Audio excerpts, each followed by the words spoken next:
Alright team, so what we're going to take a look at now is just some general maintenance tips and tricks for this machine. I'm just from the main menu, or the main home screen I should say. I'm going to go into menu.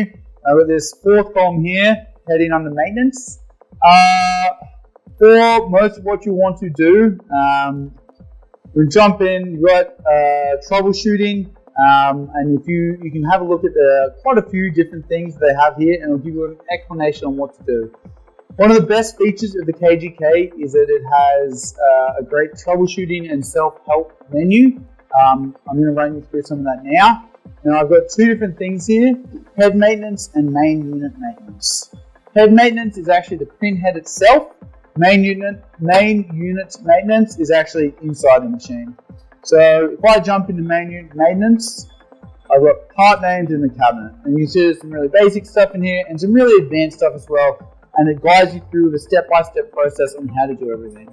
This means that anyone following these steps can kind of service these machines to a degree, and it's really good for your day-to-day operations. So if I just click here, part names in the cabinet, procedure, you can actually just see here, it just has a bit of an overview diagram of the different things in here and what they are. So if you're ever speaking to someone on the technical team and you need to explain what something is, at least you can say this is what the parts are, as opposed to the plastic tub on the left or something like this.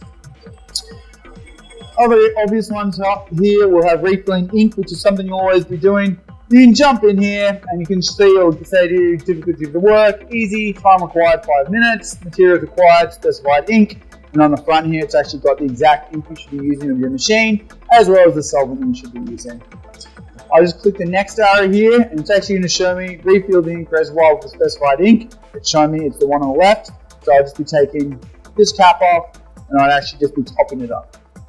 That's it. You can see it's a very simple one. If I go into refilling the solvent, it's actually going to have the same thing, except on the top and the right. It won't let you into these menus if the machine is in run mode, so you must be in stop mode.